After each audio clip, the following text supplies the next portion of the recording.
Thank you so much. Thank you. Thank you. Thank you. It's good to be home. Thank you. Thank you.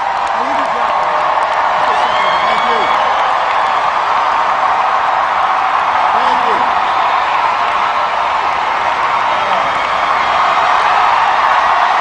Thank you. Thanks. All right, everybody sit down. We're on live TV here. I gotta move. Come on.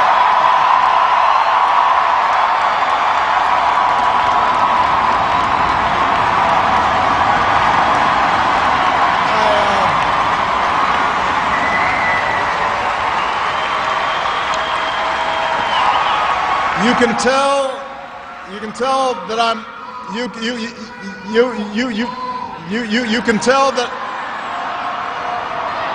You can tell that I'm a lame duck because nobody's following instructions. Everybody have a seat.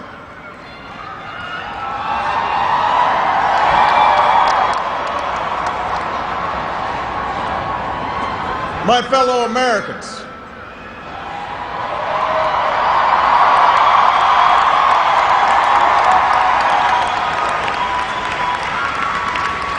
Michelle and I have been so touched by all the well wishes that we've received over the past few weeks. But tonight it's my turn to say thanks. Whether we have seen eye to eye or rarely agreed at all,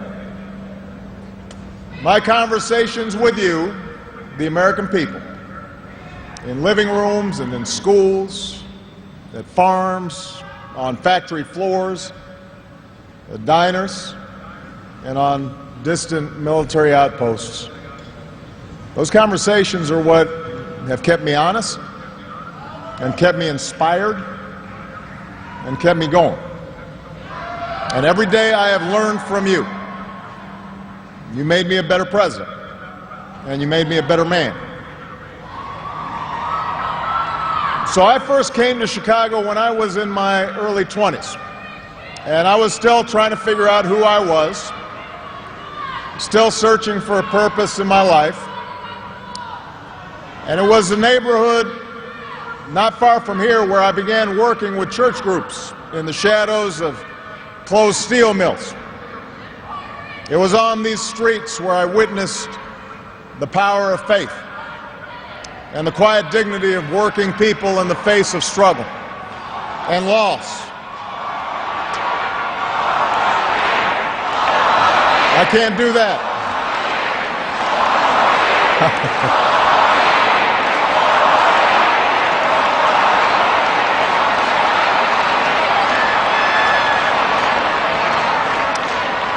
Now, this is where I learned that change only happens when ordinary people get involved and they get engaged and they come together to demand it.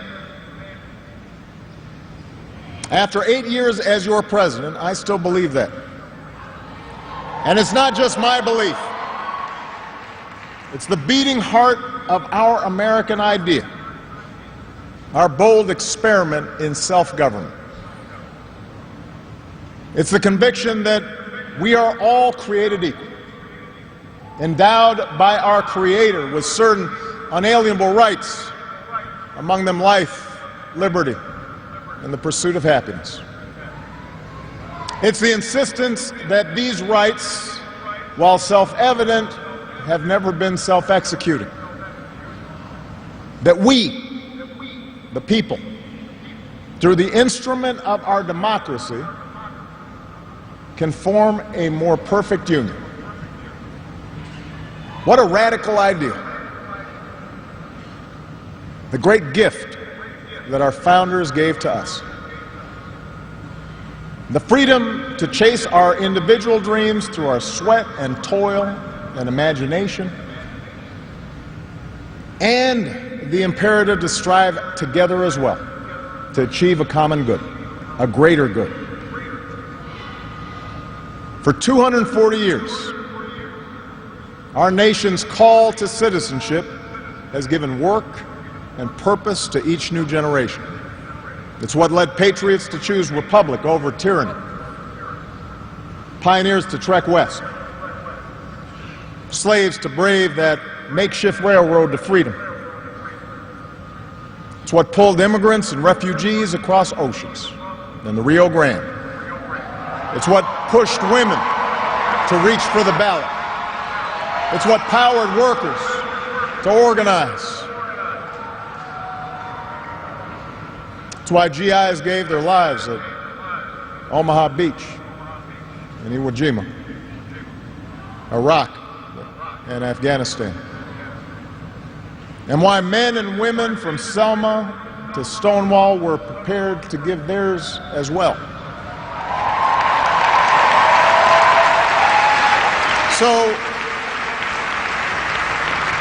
So that's what we mean when we say America's exceptional. Not that our nation's been flawless from the start, but that we have shown the capacity to change and make life better for those who follow. Yes, our progress has been uneven. The work of democracy has always been hard. It's always been contentious. Sometimes it's been bloody.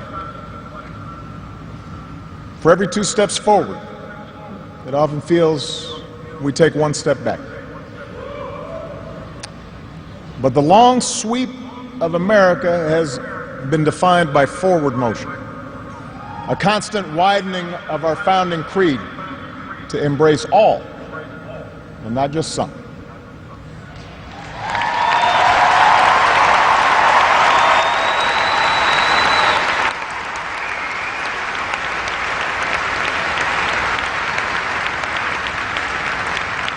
If I had told you 8 years ago that America would reverse a Great Recession, reboot our auto industry, and unleash the longest stretch of job creation in our history,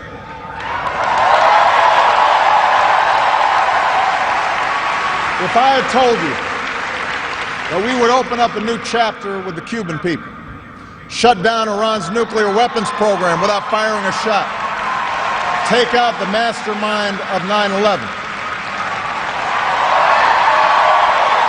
If I had told you that we would win marriage equality and secure the right to health insurance for another 20 million of our fellow citizens,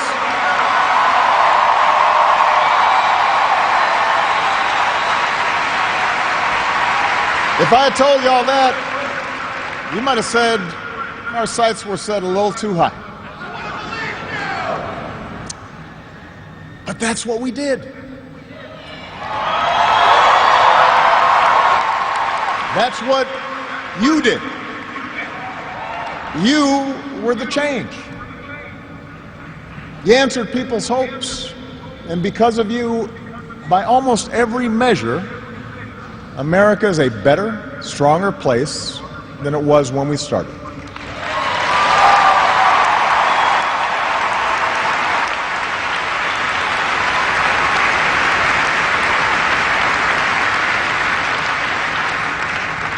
In 10 days, the world will witness a hallmark of our democracy.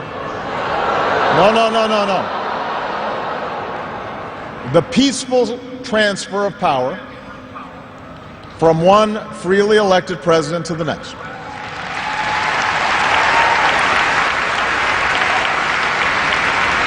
I committed to President-elect Trump that my administration would ensure the smoothest possible transition, just as President Bush did for me.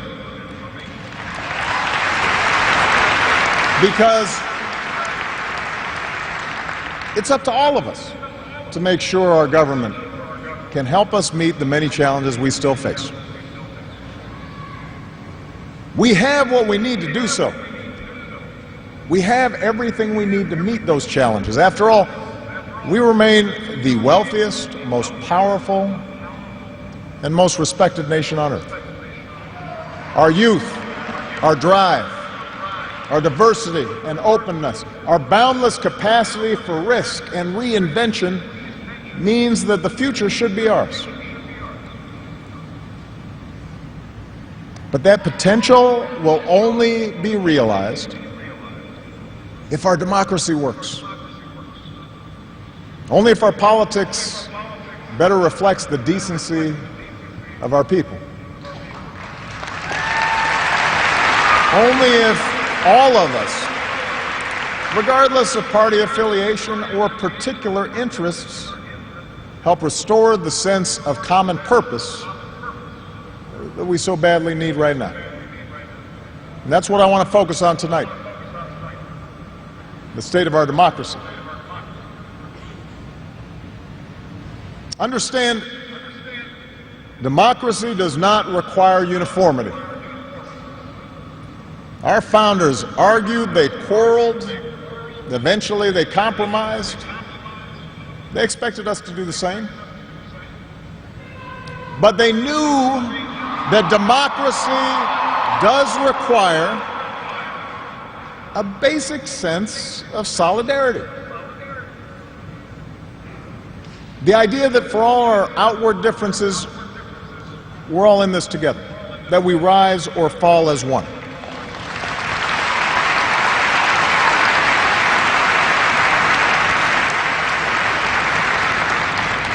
There have been moments throughout our history that threatened that solidarity. And the beginning of this century has been one of those times. A shrinking world, growing inequality, demographic change, and the specter of terrorism. These forces haven't just tested our security and our prosperity, but are testing our democracy as well. And how we meet these challenges to our democracy will determine our ability to educate our kids and create good jobs and protect our homeland. In other words, it will determine our future. To begin with, our democracy won't work without a sense that everyone has economic opportunity. And the good news is that today the economy is growing again. Wages, incomes, home values, and retirement accounts are all rising again. Poverty is falling again.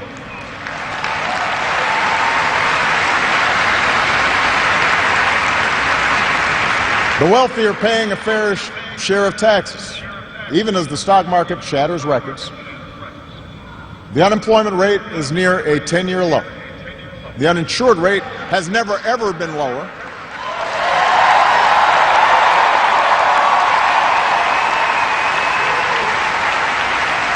Healthcare costs are rising at the slowest rate in 50 years.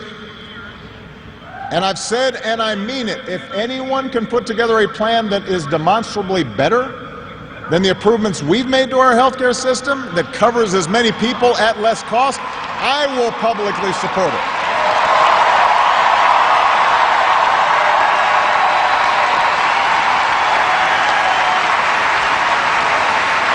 Because that, after all, is why we serve. Not to score points or take credit, but to make people's lives better.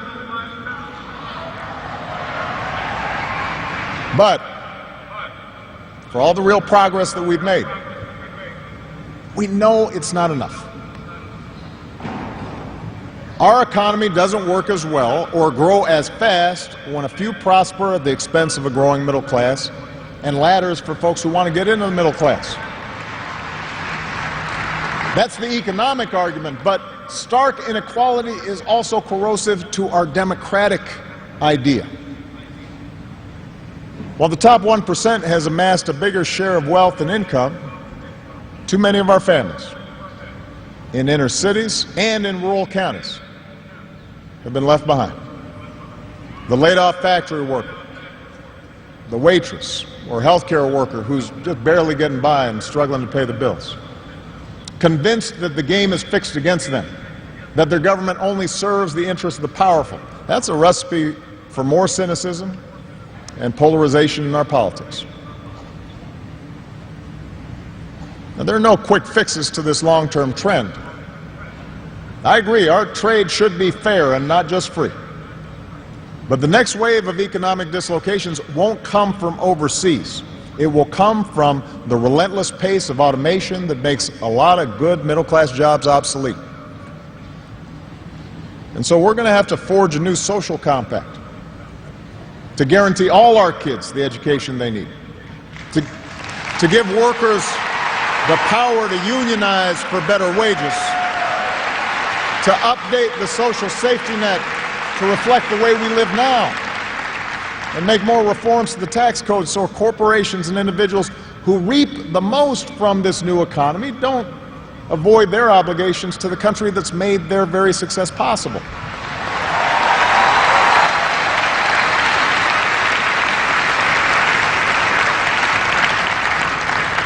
We can argue about how to best achieve these goals,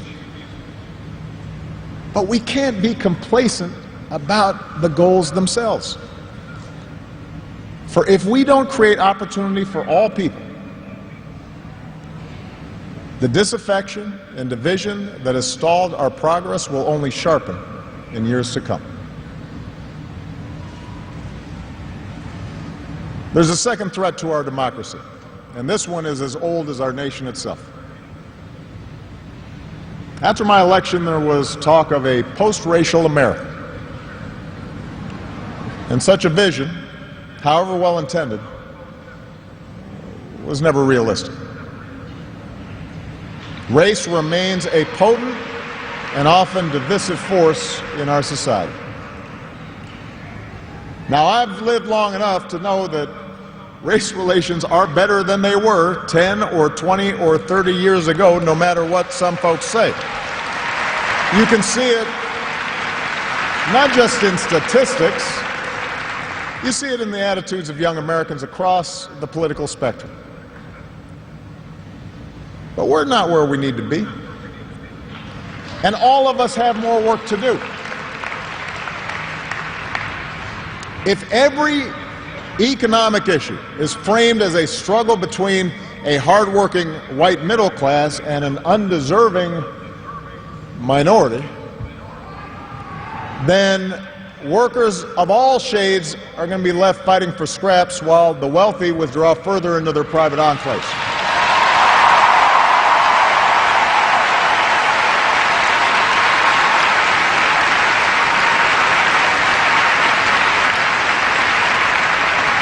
If we're unwilling to invest in the children of immigrants just because they don't look like us, we will diminish the prospects of our own children, because those brown kids will represent a larger and larger share of America's workforce.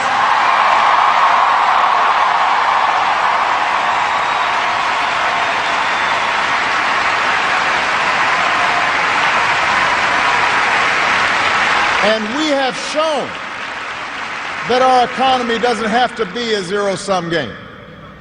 Last year, incomes rose for all races, all age groups, for men and for women.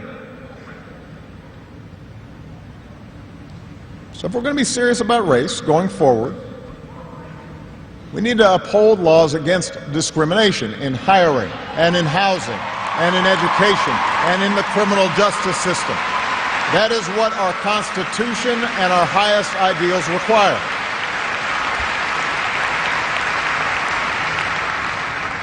But laws alone won't be enough. Hearts must change. They won't change overnight. Social attitudes oftentimes take generations to change. But if our democracy is to work the way it should in this increasingly diverse nation, then each one of us need to try to heed the advice of a great character in American fiction, Atticus Finch, who said, "You never really understand a person until you consider things from his point of view, until you climb into his skin and walk around in it." For blacks and other minority groups, that means tying our own very real struggles for justice to the challenges that a lot of people in this country face. Not only the refugee or the immigrant or the rural poor or the transgender American, but also the middle-aged white guy who, from the outside, may seem like he's got advantages, but has seen his world upended by economic and cultural and technological change. We have to pay attention and listen.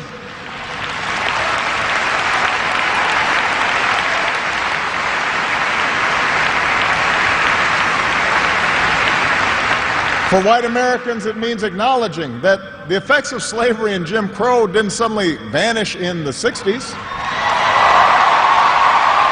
That when minority groups voice discontent, they're not just engaging in reverse racism or practicing political correctness. When they wage peaceful protest, they're not demanding special treatment, but the equal treatment that our founders promised.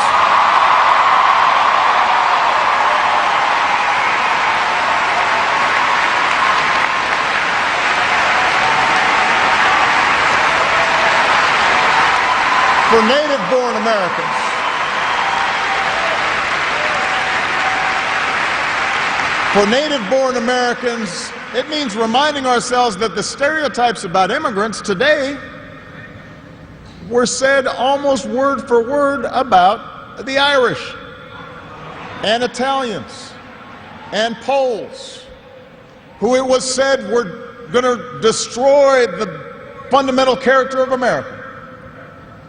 And as it turned out, America wasn't weakened by the presence of these newcomers. These newcomers embraced this nation's creed, and this nation was strengthened. So, regardless of the station that we occupy, we all have to try harder. We all have to start with the premise that each of our fellow citizens loves this country just as much as we do, that they value hard work and family just like we do, that their children are just as curious and hopeful and worthy of love as our own.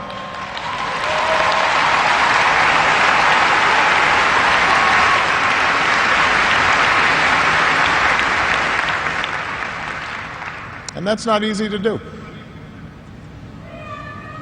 For too many of us, it's become safer to retreat into our own bubbles, whether in our neighborhoods or on college campuses or places of worship, or especially our social media feeds. Surrounded by people who look like us and share the same political outlook and never challenge our assumptions.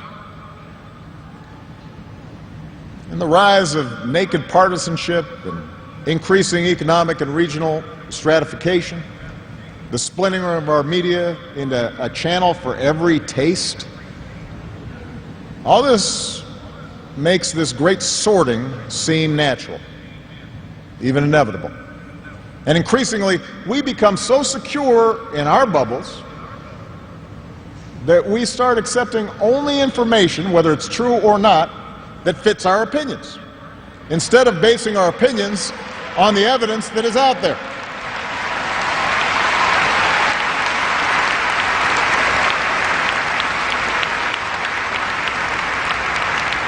And this trend represents a third threat to our democracy. Look, politics is a battle of ideas. That's how our democracy was designed. In the course of a healthy debate, we prioritize different goals and the different means of reaching them. But without some common baseline of facts, without a willingness to admit new information and concede that your opponent might be making a fair point and that science and reason matter, then we're going to keep talking past each other and we'll make common ground and compromise impossible.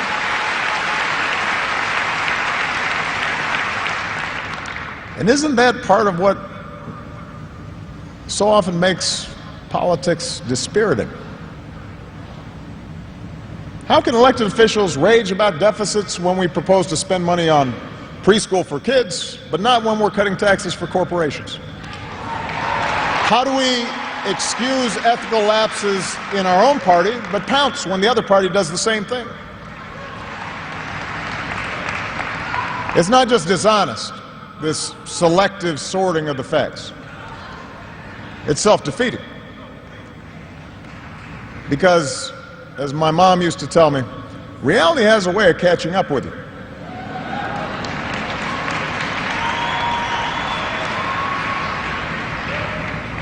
Take the challenge of climate change.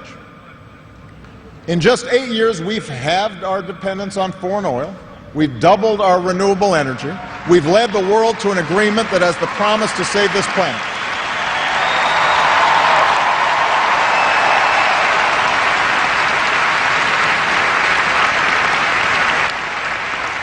But without bolder action, our children won't have time to debate the existence of climate change.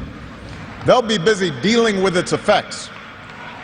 More environmental disasters, more economic disruptions, waves of climate refugees seeking sanctuary. Now, we can and should argue about the best approach to solve the problem. But to simply deny the problem not only betrays future generations, it betrays the essential spirit of this country, the essential spirit of innovation and practical problem solving that guided our founders.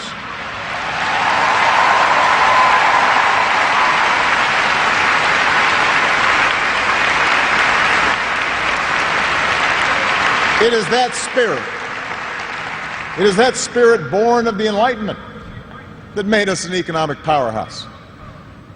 The spirit that took flight at Kitty Hawk and Cape Canaveral. The spirit that cures disease and put a computer in every pocket. It's that spirit, a faith in reason and enterprise and the primacy of right over might that allowed us to resist the lure of fascism and tyranny during the Great Depression, that allowed us to build a post-World War II order with other democracies. An order based not just on military power or national affiliations, but built on principles. The rule of law, human rights, freedom of religion and speech and assembly, and an independent press.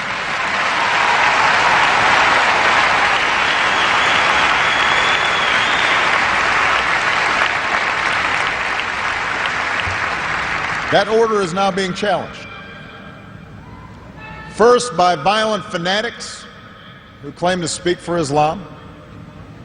More recently, by autocrats in foreign capitals who see free markets and open democracies and civil society itself as a threat to their power. The peril each poses to our democracy is more far-reaching than a car bomb or a missile. They represent the fear of change, the fear of people who look or speak or pray differently, a contempt for the rule of law that holds leaders accountable, an intolerance of dissent and free thought, a belief that the sword or the gun or the bomb or the propaganda machine is the ultimate arbiter of what's true and what's right.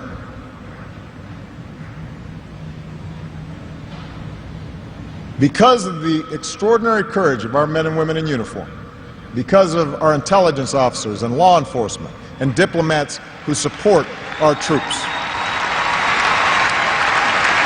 no foreign terrorist organization has successfully planned and executed an attack on our homeland these past 8 years.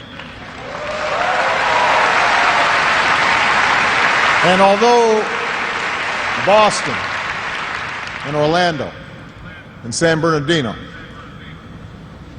and Fort Hood remind us of how dangerous radicalization can be, our law enforcement agencies are more effective and vigilant than ever. We have taken out tens of thousands of terrorists, including bin Laden.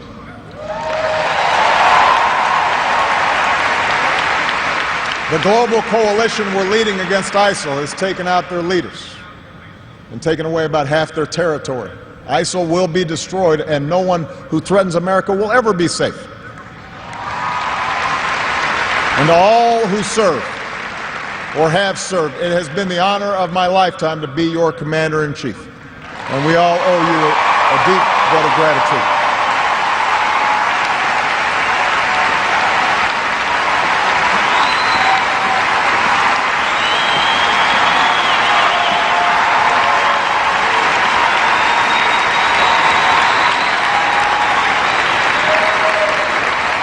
But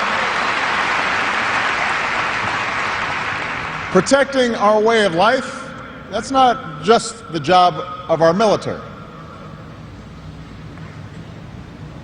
Democracy can buckle when it gives in to fear. So just as we, as citizens, must remain vigilant against external aggression, we must guard against a weakening of the values that make us who we are. And that's why for the past 8 years, I've worked to put the fight against terrorism on a firmer legal footing. That's why we've ended torture, worked to close Gitmo, reformed our laws governing surveillance to protect privacy and civil liberties.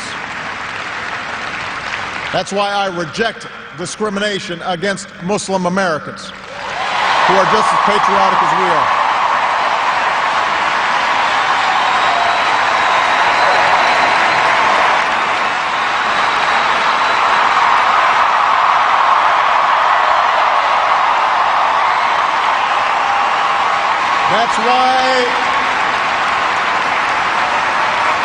That's why we cannot withdraw.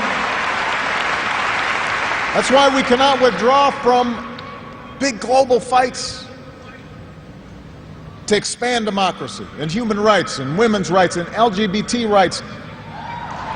No matter how imperfect our efforts, no matter how expedient ignoring such values may seem, that's part of defending America. For the fight against extremism and intolerance and sectarianism and chauvinism are of a piece with the fight against authoritarianism and nationalist aggression. If the scope of freedom and respect for the rule of law shrinks around the world, the likelihood of war within and between nations increases, and our own freedoms will eventually be threatened. So let's be vigilant, but not afraid. ISIL will try to kill innocent people, but they cannot defeat America unless we betray our Constitution and our principles in the fight.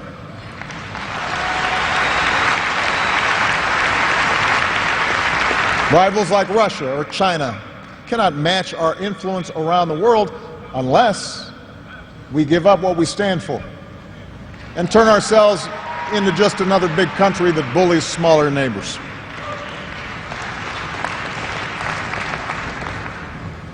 Which brings me to my final point. Our democracy is threatened whenever we take it for granted. All of us, regardless of party, should be throwing ourselves into the task of rebuilding our democratic institutions. When voting rates in America are some of the lowest among advanced democracies, we should be making it easier, not harder, to vote.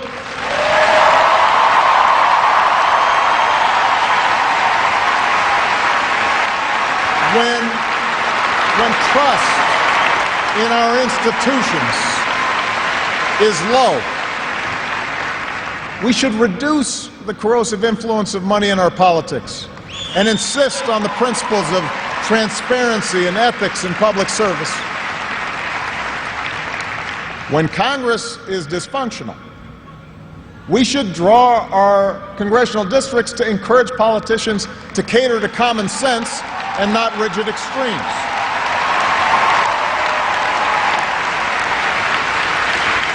But remember, None of this happens on its own.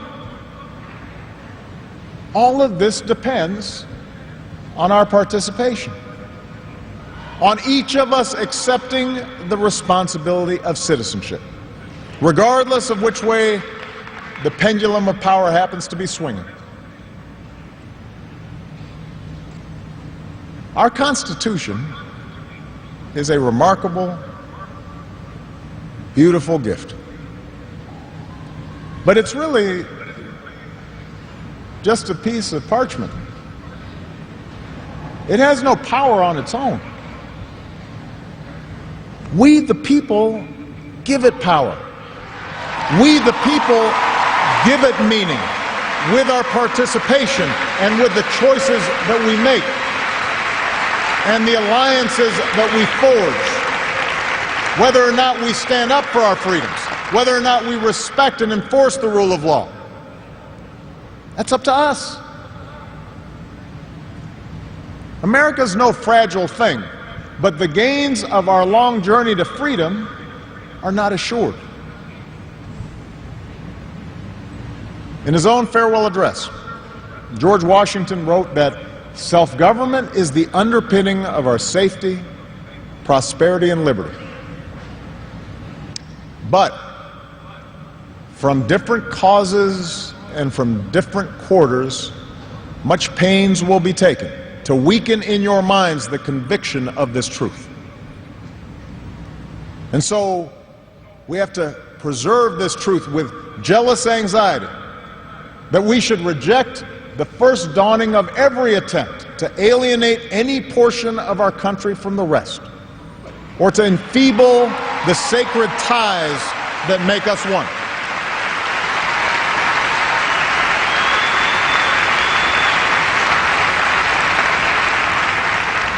In America, we weaken those ties when we allow our political dialogue to become so corrosive that people of good character aren't even willing to enter into public service.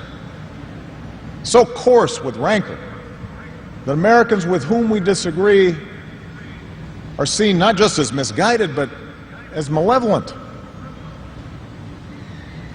We weaken those ties when we define some of us as more American than others, when we write off the whole system as inevitably corrupt,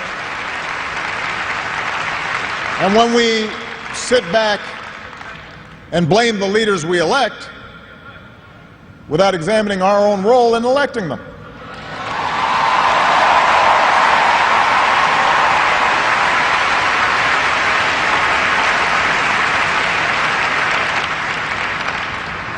It falls to each of us to be those anxious, jealous guardians of our democracy, to embrace the joyous task we've been given, to continually try to improve this great nation of ours. Because for all our outward differences, we in fact all share the same proud title, the most important office in a democracy: citizen. Citizen.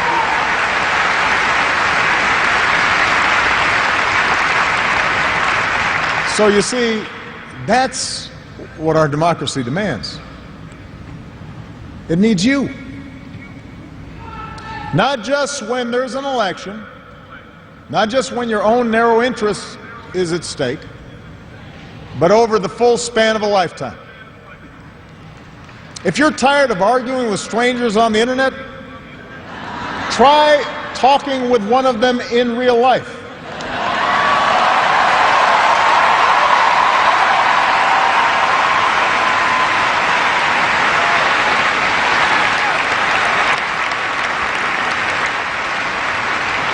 If something needs fixing, then lace up your shoes and do some organizing.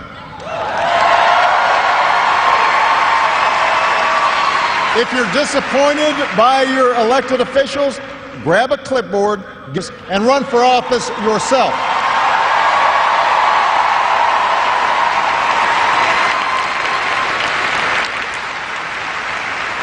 Show up. Dive in. Stay at it. Sometimes you'll win. Sometimes you'll lose. Presuming a reservoir of goodness in other people, that can be a risk. And there will be times when the process will disappoint you. But for those of us fortunate enough to have been part of this work and to see it up close, let me tell you, it can energize and inspire. And more often than not, your faith in America and in Americans will be confirmed. Mine sure has been. Over the course of these 8 years, I've seen the hopeful faces of young graduates and our newest military officers. I have mourned with grieving families, searching for answers, and found grace in Charleston Church. I've seen our scientists help a paralyzed man regain his sense of touch.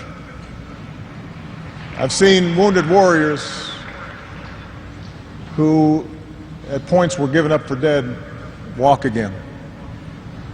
I've seen our doctors and volunteers rebuild after earthquakes and stop pandemics in their tracks. I've seen the youngest of children remind us through their actions and through their generosity of our obligations to care for refugees or work for peace. And above all, to look out for each other.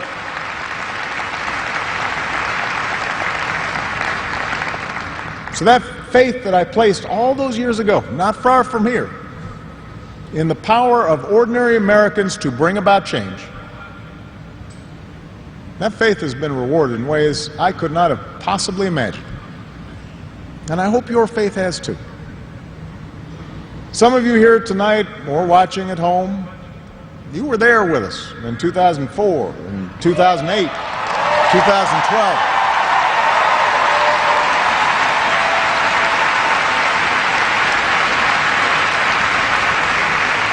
Maybe you still can't believe we pulled this whole thing off. Let me tell you, you're not the only ones. Michelle,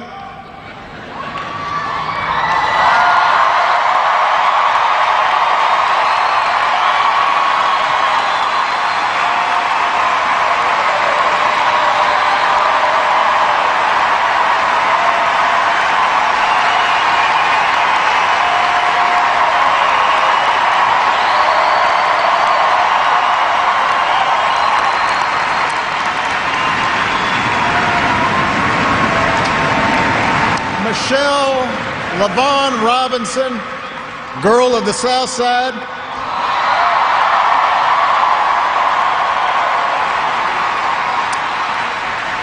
For the past 25 years, you have not only been my wife and mother of my children, you have been my best friend.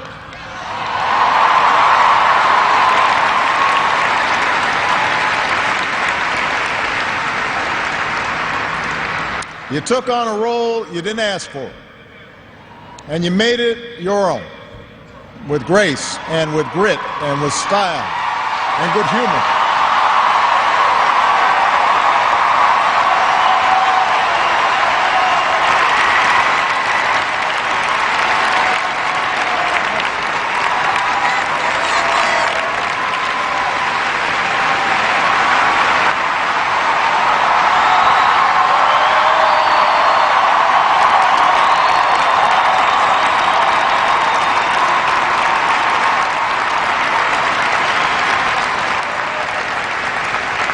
You made the White House a place that belongs to everybody. And a new generation sets its sights higher because it has you as a role model. So you have made me proud, and you have made the country proud.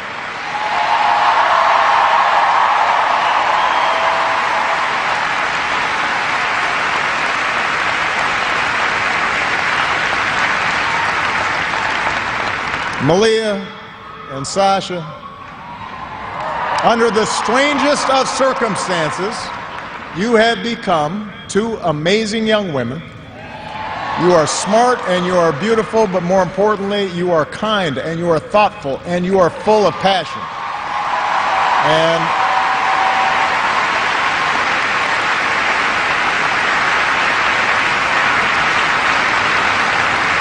you wore the burden of years in the spotlight so easily.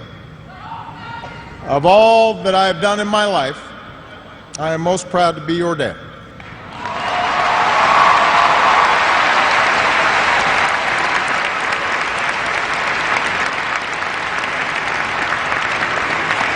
To Joe Biden,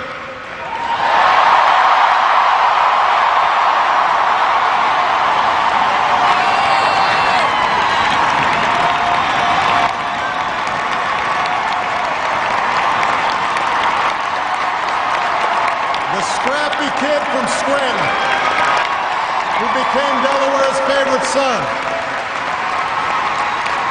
You were the first decision I made as a nominee, and it was the best.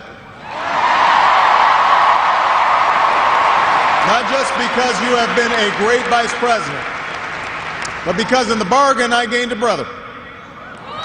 And we love you and Jill like family, and your friendship has been one of the great joys of our lives.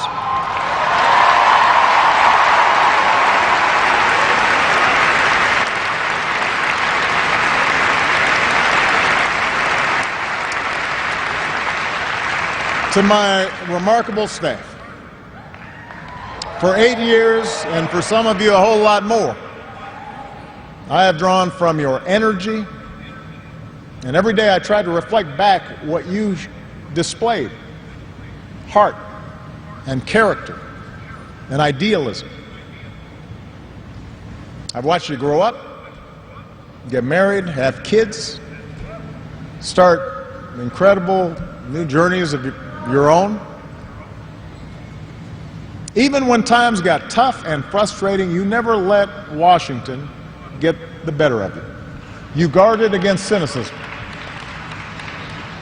And the only thing that makes me prouder than all the good that we've done is the thought of all the amazing things that you are going to achieve from here.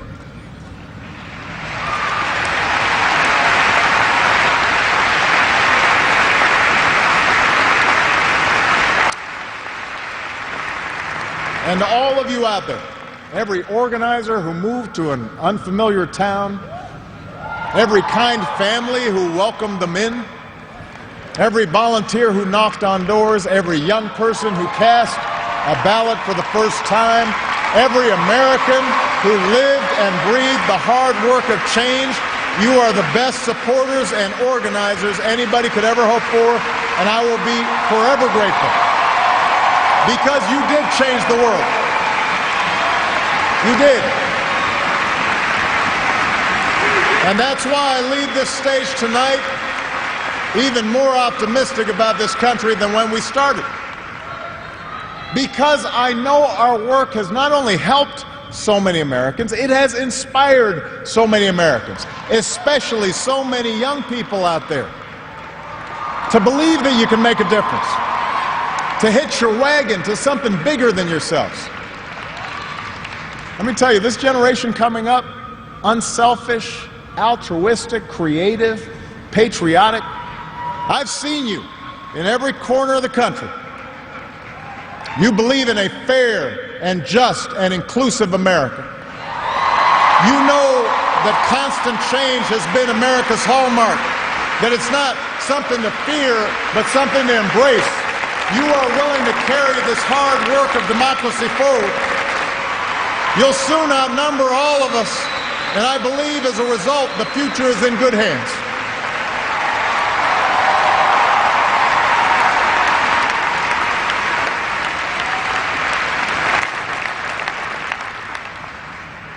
My fellow Americans, it has been the honor of my life to serve you. I won't stop. In fact, I will be right there with you as a citizen for all my remaining days. But for now, whether you are young or whether you're young at heart, I do have one final ask of you as your president. The same thing I asked when you took a chance on me 8 years ago. I'm asking you to believe, not in my ability to bring about change, but in yours. I'm asking you to hold fast to that faith written into our founding documents, that idea whispered by slaves and abolitionists, that spirit sung by immigrants and homesteaders and those who marched for justice, that creed reaffirmed by those who planted flags from foreign battlefields to the surface of the moon, a creed at the core of every American whose story is not yet written. Yes, we can. Yes, we did. Yes, we can. Thank you. God bless you. May God continue to bless the United States of America. Thank you.